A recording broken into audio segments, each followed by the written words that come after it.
So this report was originally released in December of 2024, so almost a year now. But I've had the privilege of continuing the conversation around insights for the report, including the conversation today. I had the privilege of serving as the study director for this report. And this, what I'll talk about today, really reflects over 2 years effort between National Academy staff and panel of experts to do all of the research and develop this report. And I just quickly also want to just acknowledge all of the funders who supported this work.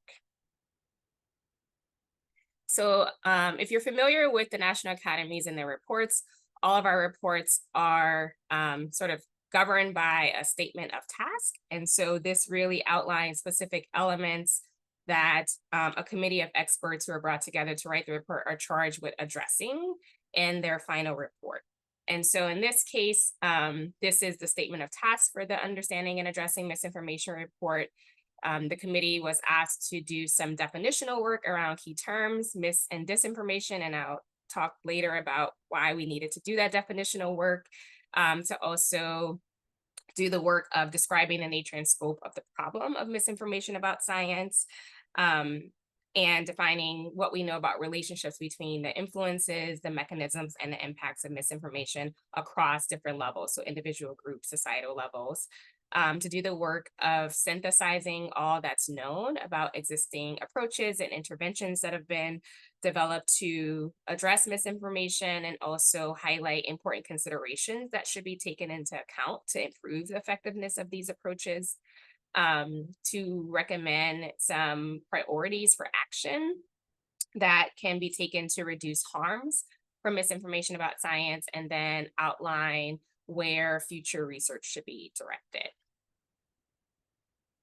So just quickly, I mentioned a committee of experts are brought together to conduct the study and write the report. And so this is just a snapshot of the 15-member committee who wrote this report, led by Vish Vishwanath at the Harvard T.H. Chan School of Public Health, and then also the wonderful and incredible National Academy staff who worked closely with the committee to produce this report. This was a very interdisciplinary group. We had representation from the biological sciences, social sciences, and the applied sciences. And I also want to note that this undertaking was really the first of its kind. A lot of the research on this topic is essentially strewn across literature in different disciplines. And so this was sort of the first attempt at harnessing all of that literature to really create a coherent picture of all that we know about the topic. And so again, it wasn't an easy task, but this committee worked extremely well to rise to the challenge. So here's a quick snapshot of the contents of the report. There are 9 chapters in total. For the sake of time, I'm only going to hit the 6 core chapters of the report, along with recommendations that are specific to scientists or research institutions and organizations or professional societies and associations. But I will share a link at the end, and I think folks have been sharing links as well in the chat of where you can get a copy of the full report. There's a free PDF version, and then there's also other resources that are associated with this report.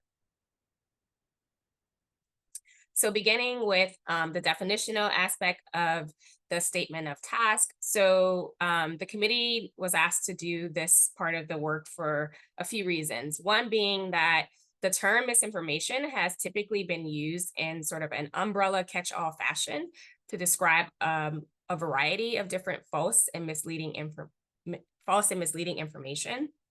And also, there's not currently agreement on a single definition of misinformation across the different disciplines and the methods that are associated with studying this topic.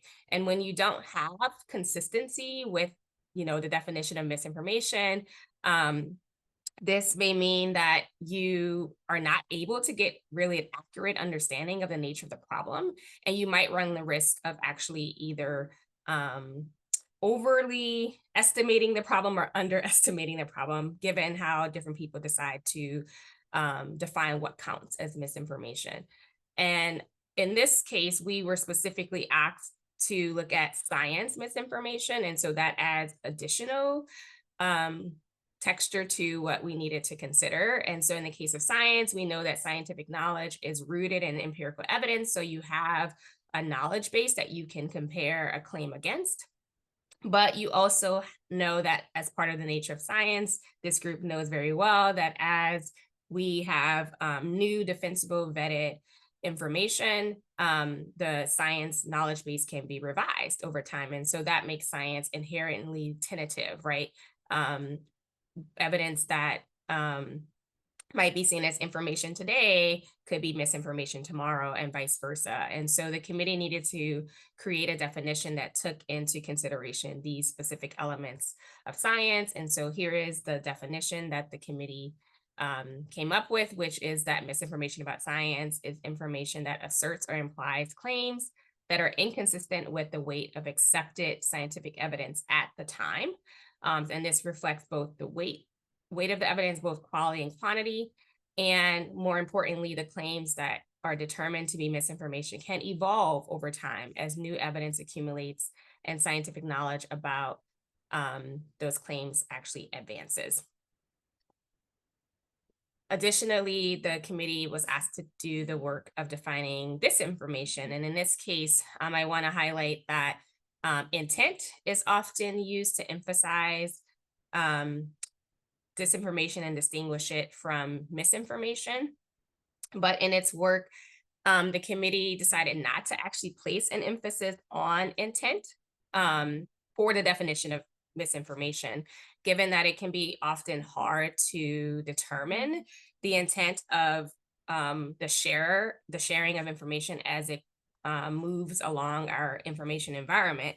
And so, for example, someone might initially share a piece of information for financial gain, but another person might share that same piece of information again for entertainment purposes. So intent can change as information is being shared across networks. And then also the intent of the sharer at times may also be insignificant to the potential influence or harm of that information. So even if you're intending to share something to help someone, it could still run the risk of harming someone. And so again, it's not that when it comes to disinformation, intent is not important. It's just for the sake of defining misinformation, the committee was less concerned with was it unintentional or intentional, and just more concerned with thinking about focusing on impacts regardless of intent.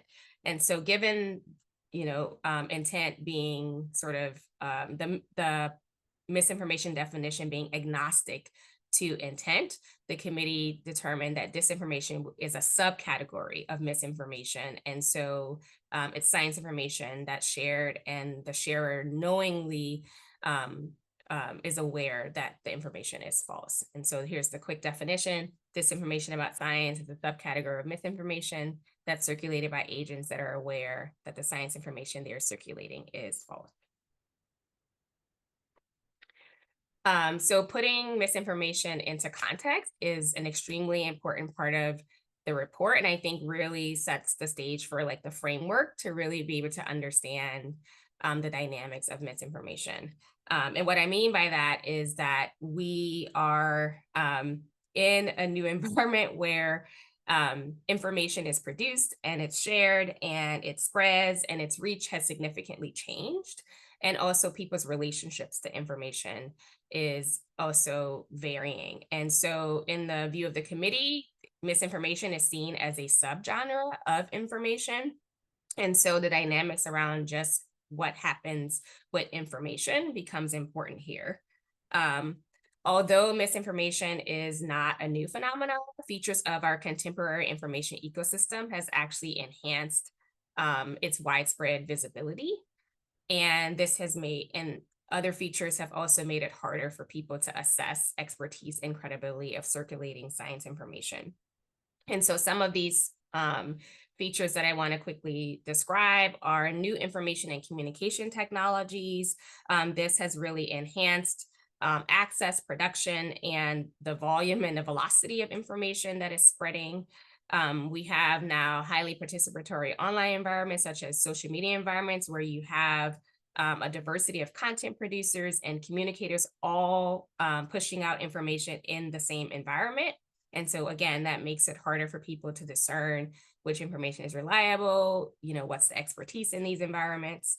And then there's now hybrid media capabilities, which allows information to travel quickly and often shift forms as it's traveling across the information environment, often losing some of the original context that may be needed to appropriately interpret that information. So you may have, for example, a photo that originated as part of a very detailed news story, but then later you see that same photo circulating in closed platforms like WhatsApp as like a meme. So again, this hybrid mediated capability creates challenges for really trying to get a handle on what can be reliable and keeping things together with their context. Secondly, as I mentioned, people's relationships to information has also, varied historically and also in our contemporary times. And so we learned in conducting this study that the dynamics of misinformation is influenced by these broader contextual factors that can shape how people are positioned with respect to information from science. And so there has been longstanding information inequalities. That means that specific groups, mainly marginalized communities, are more exposed to low quality information, and this raises the likelihood that they would be exposed to misinformation. Some of the information inequalities can be a byproduct of what's happening in news media, for example, with declining news media capacity, particularly at local levels. This leads to what are known as information voids or news deserts. And so this creates conditions in which misinformation can actually take hold and fill those voids. And then thirdly, we now are in a time where there's audience fragmentation, where there's not really a broadly shared set of information sources that everyone's tuning into. And so what this means is that different pieces of information are being reaches different groups. So people are being exposed to different pieces of information and may also be being exposed to different pieces of misinformation as well. And so this broader context, again, what's happening with features of the information environment specifically, and then what impacts, people's relationship to information really matters for thinking holistically about the problem and the nature of misinformation, and will be important to thinking about what types of solutions are most effective and for whom are they effective for. And importantly, as this broader context became more clear as being important, the committee also realized at this point that misinformation is actually a systems level issue. And so that term systems level, I'll bring that up a lot in our conversation, is something to keep in mind as we move along. Another contextual factor that I think is very germane to this group is really trying to understand what do we know about the relationship between trust in science and misinformation. And so what we found was that in recent years, public trust has declined in almost all civic institutions. So the graph on the right is showing different civic institutions, including in science, which is the blue line. But as you can see, trust in science is still relatively high compared to other institutions. I think it's only second to the military at this point. And so while there has actually been some research that indicates that misinformation can impact trust in institutions, and I'll also talk about this again later, the committee found that patterns of trust in science can actually vary and are shaped by a number of factors. So again, it's most important to keep in mind it's not trust or not, like it's not really black and white. Pattern is a better way to really explain it. And so these patterns of trust can be impacted by the science topic that's being considered, the specific scientist or the organization that's being considered, people's historical or contemporary experiences with medical or science institutions, someone's worldview and political positions, and then even the fact that there are some aspects of science like changing consensus that are appreciated within the scientific community, but for people who are not as familiar with how science works, that can actually be confusing for folks and may put them in a position where they question the trustworthiness of science. So if you tell me something's true one day, but then you tell me it's not the next day, that can influence whether or not they find science to be trustworthy. And then some other lesser known factors that I didn't put in this slide that were also important for understanding patterns of trust in science is whether or not the public perceives science's ability to overcome any biases or any distortive incentives when they're doing their work. And then also how closely the public feels that their values align with the values of a scientist, how closely it aligns with the values of the public. Those are also additional factors that come into play when it comes to trust in science. And so I say all that to say that any efforts that are dedicated to building trust in science as an approach to addressing misinformation has to really be guided by this more nuanced understanding that it varies in a number of different dimensions. And so those approaches have to account for that variation. So quickly, just moving into the sources piece of the report. I think this surprises people the most because of some assumptions about the production and the spread of misinformation. But with respect to the sources, misinformation can arguably originate from almost any sector. There's the entertainment, business, government, journalism, media, nonprofit, health, academia, individuals, you name it, can be a source of misinformation about science.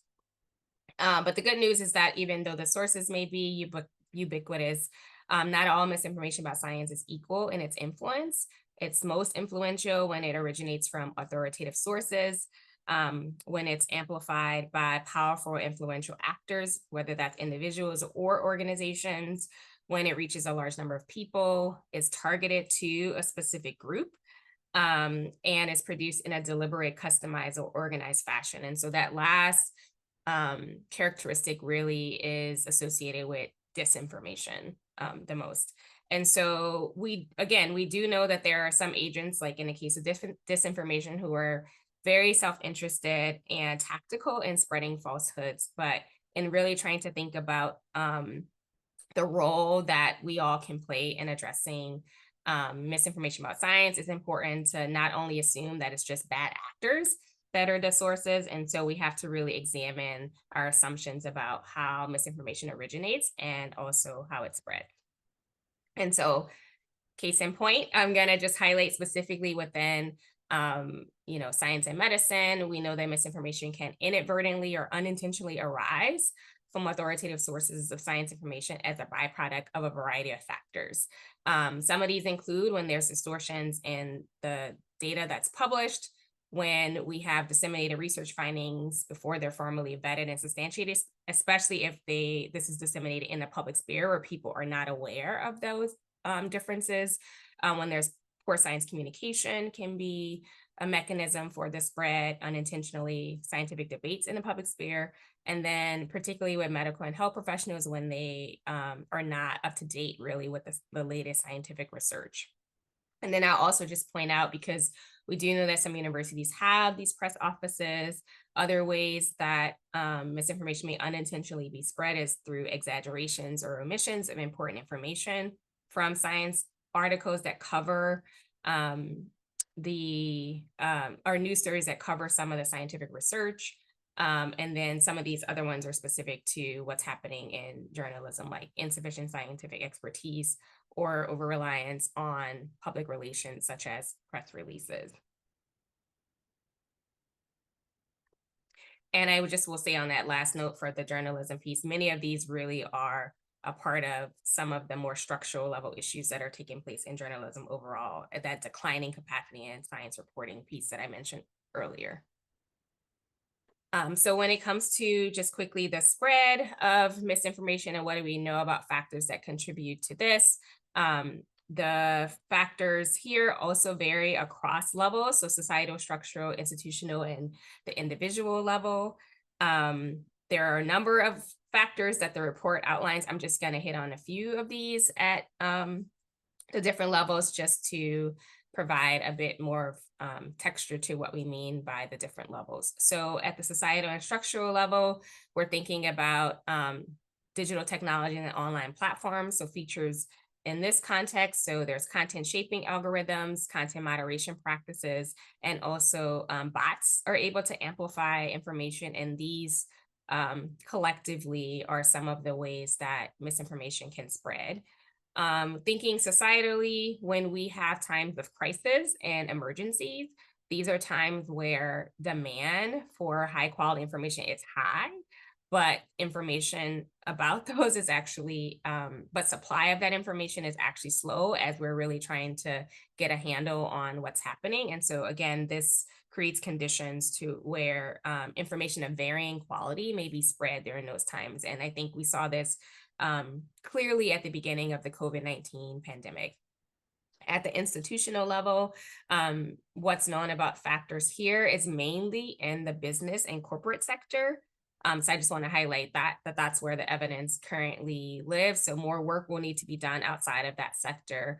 But at this level, what we see here is that, particularly as it relates to some of the public relations strategies that are used here, some businesses may recruit scientists to speak against the weight of the scientific evidence, even when the weight is in a particular direction. And what this really is doing is trying to garner a sense of credibility for that industry position.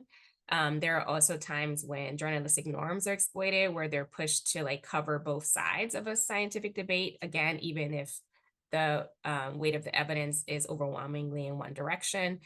There's also instances of using paid advertisement as ways to propagate false or misleading information.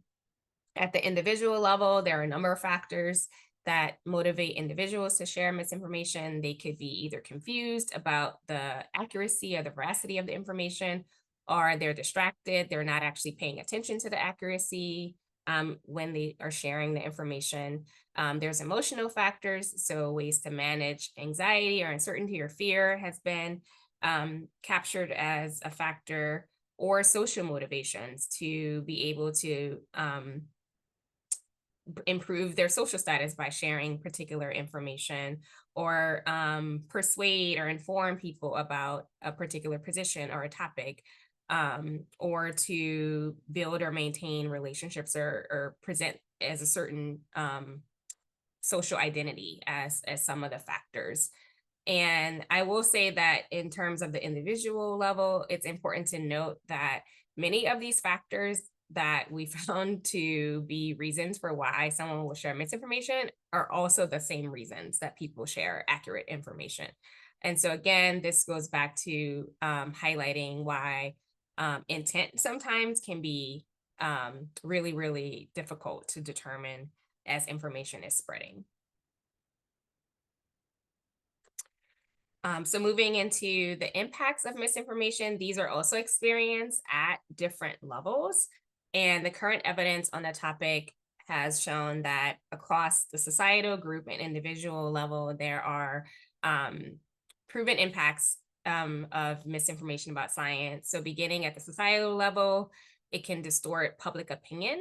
And so again, this is to the extent in which productive debate on dealing with some natural disasters or other type of emergencies are limited. And as I mentioned earlier, some evidence to show that misinformation can diminish trust in institutions that are important for a healthy democracy. At the group and community level, it's mainly has been seen as exacerbating some existing harms, particularly with communities that are already disadvantaged. And this increases when the misinformation is deliberately targeted to these groups. At the individual level, which actually is where most of the evidence on impacts has been generated, misinformation can lead individuals to develop or hold misbeliefs, and in turn can then lead to making uninformed or ill-informed personal choices for oneself or communities. I wanted to also just highlight that at the individual level, there's also a little bit more about what can contribute to whether or not someone is more likely to engage or believe misinformation about science. And the term we use to describe that is receptivity. And so these are specific drivers that are either characteristic of the misinformation itself or characteristic of the individual. So on the misinformation side, whether it's repeated information, it's from a trusted source, or it's information that aligns to someone's prior knowledge, attitudes, and beliefs. On the individual side, someone has lower scientific literacy or scientific identity or a low sense of agency, science agency.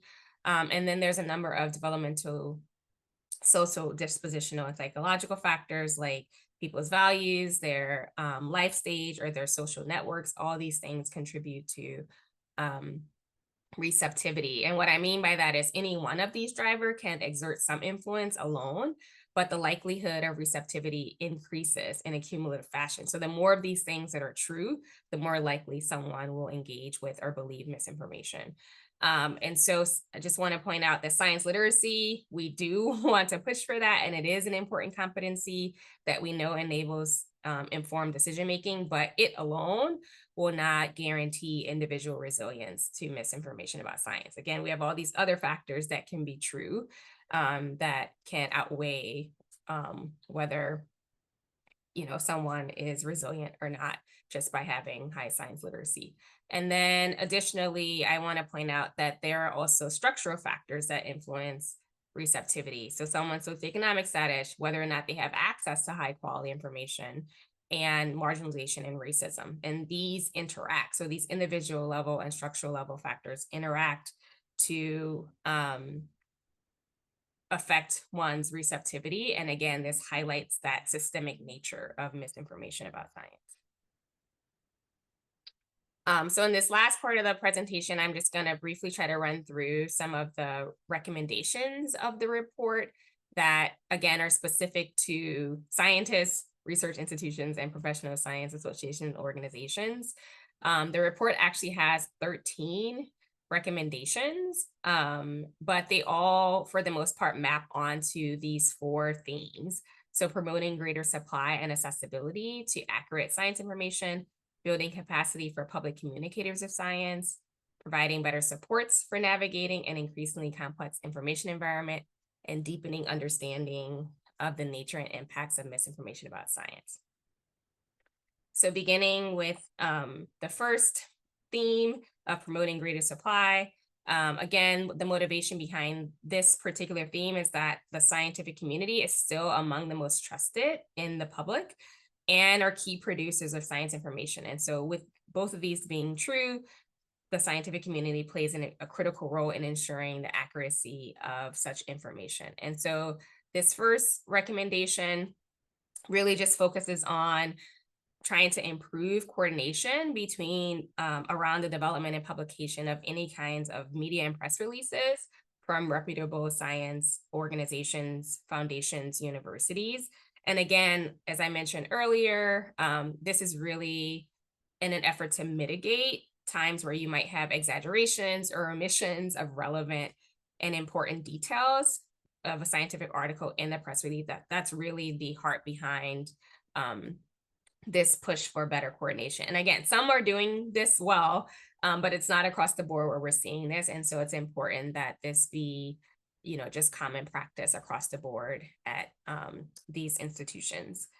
And then this third bullet point really has to do with collaborating with journalism and working in partnership to establish better mechanisms for journalists to have access to high quality science information and sources to use in their reporting. And so again, some have been known to over rely on public relations and other information subsidies like press releases. And so the hope is that with better established mechanisms, that over reliance won't have to be one of the ways that scientific reporting is carried out. But again, just really trying to work more between the scientific community and the journalist community to increase the and bolster sort of the quality of information that is being pushed out on science from organizations that still have relatively high trust with the public. In the second case of building capacity, the motivation behind this particular theme really is that there are times when some scientists may choose to share, preliminary research with peers online or engage in public debates with science. We know that that's happening.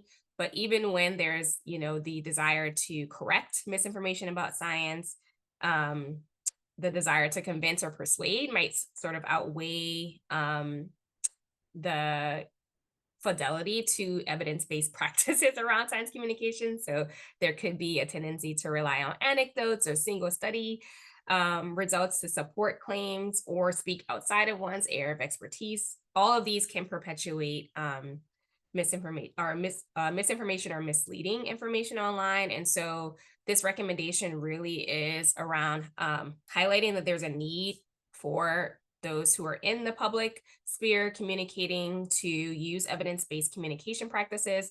I was happy to see that APS is doing that to really support its members in this domain. Because again, the second bullet point here is really ensuring that sponsoring organizations, whether that's universities or research organizations, are providing that training and support for scientists to take on public communication roles. Because again, poor science communication, disseminating research before it's been vetted and substantiated, and scientific debates in the public sphere all are known to be contributing factors to the unintentional spread of misinformation about science. In our third theme of providing better supports, this really just reflects the need to promote more transparency and supports for consumers of information to be able to discern what's credible and what's reliable. And so the two that are here are really calling on scientific community to be in partnership with other kinds of entities to establish more markers of accuracy on topics of public interest, and then to do the work of trying to continuously monitor the information environment for signals of misinformation and try to communicate what we're learning about how it spreads, what its impacts are to the public and others that need to know in order to use that information to manage misinformation and try to mitigate some of this impact.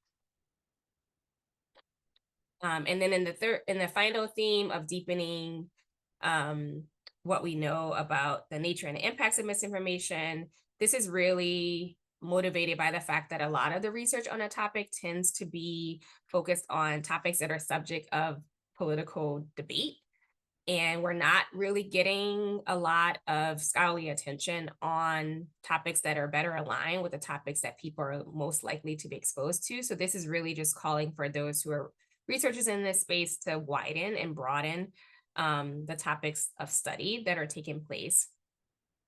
And then in this final bullet, even though it's not directed to scientists, it's directed specifically to funding agencies, the research that's being asked to be supported does have implications for the research community. And this is motivated again by trying to push what we know about the topic beyond just individual level impacts and consequences and individual level approaches. We know that the extent to which misinformation impacts is a function of how individual level factors and systemic level factors actually interact. And so this is why this particular bullet point is asking for research that's more at the systems level so that we can understand those dynamics and interactions across different levels. And then just briefly, I'll just run through final key takeaways. I know that was a lot that I tried to put into a short amount of time.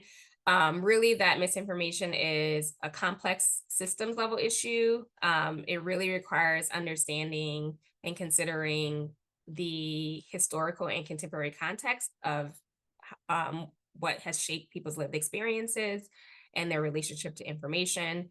We really, showed how in a number of ways we should try to be really improving access to high quality science information. People actually want reliable information, but they'll turn to any information they can get when that's not available to them. Proactive system-wide and structural solutions are really going to be needed, not reactive tactical kinds of approaches. And again, this is really to try to provide better supports for consumers as they're navigating the complexities of the current information ecosystem, including making what's reliable more visible, more in greater supply and accessible. Um, Probably wasn't as appreciated in today's conversation because I only picked out the ones that were for scientific community, but there are a number of opportunities for action across different sectors, and essentially everyone has a role to play in reducing the production and spread of misinformation. And overall, the goal is to create a system in which misinformation can't take hold in the first place, rather than only focusing on trying to correct misinformation after the fact. And I'll just end by saying again that I think a link has been shared in the chat already, that we have a number of resources, including a free PDF version of the report, or also a book form to purchase. There's a highlights that summarizes the whole report. We have a scrolling interactive report overview webpage that you can check out as well. Any questions that you have, you can reach me at sciencemisinformation@nes.edu. And then one final plug I want to put in case anyone is interested, this Thursday, we're having a webinar that's really going to dig into the journalism piece of the report and what we can do to advance high quality science journalism. Again, some of that really is trying to beef up collaboration between the scientific community and the journalism community. But if anyone is interested in joining, registration is still open. It's free to attend, and I can certainly give Meg and Ali and others the link to register if this group is interested in that.